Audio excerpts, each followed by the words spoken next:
സഭാപ്രസംഗി 6-ാം അധ്യായം. സൂര്യന് കീഴെ ഞാൻ കണ്ടിരിക്കുന്ന ഒരു തിന്മയുണ്ട്, അത് മനുഷ്യർക്ക് ഭാരമുള്ളതാകുന്നു. ദൈവം ഒരു മനുഷ്യൻ ധനവും ഐശ്വര്യവും മാനവും നൽകുന്നു. അവൻ ആഗ്രഹിക്കുന്ന ഒന്നിനും അവന് കുറവില്ല. എങ്കിലും അത് അനുഭവിപ്പാൻ ദൈവം അവന് അധികാരം കൊടുക്കുന്നുമില്ല. ഒരു അന്യനത്രേ അത് അനുഭവിക്കുന്നത്. അത് മായയും വല്ലാത്ത വ്യാധിയും തന്നെ.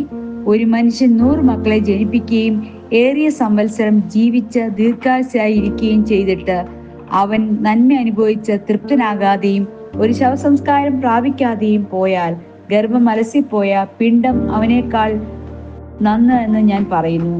അത് മായയിൽ വരുന്നു, അന്ധകാരത്തിലേക്ക് പോകുന്നു.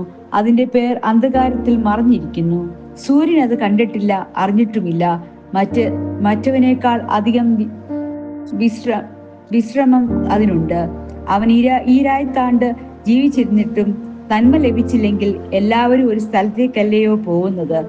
മനുഷ്യന്റെ പ്രയത്നമൊക്കെയും അവന്റെ വായ്ക്ക് വേണ്ടി പോകുന്നു, എങ്കിലും അവന്റെ കൊതിക്ക് മതി വരുന്നില്ല. മൂഢനേക്കാൾ ജ്ഞാനിക്ക് എന്ത് വിശേഷതയുള്ളൂ? പരിജ്ഞാനമുള്ള സാധുവിനെ ജീവനുള്ളവരുടെ മുമ്പിൽ നടക്കുന്നതിൽ എന്ത് വിശേഷമുള്ളൂ? അഭിലാഷത്തിന്റെ സഞ്ചാരത്തെക്കാൾ കണ്ണിന്റെ നോട്ടം നല്ലത്. അത് മായയും വൃഥാ പ്രയത്നവും അത്രേ. ഒരുത്തൻ എന്ത് തന്നെ ആയിരുന്നാലും അവന് പണ്ടേ തന്നെ പേർ വിളിച്ചിരിക്കുന്നു. മനുഷ്യൻ എന്താകും എന്ന് വിധിച്ച് മിരിക്കുന്നു. തന്നിലും ബലമേറിയവനോട് വാദിപ്പാൻ അവന് കഴിവില്ല. മായയെ വർദ്ധിപ്പിക്കുന്ന വാക്ക് പെരുകിയാലും മനുഷ്യന് എന്ത് ലാഭം? മനുഷ്യന്റെ ജീവിതകാലത്ത് അവൻ നിഴൽ പോലെ കഴിച്ചുകൂട്ടുന്നത്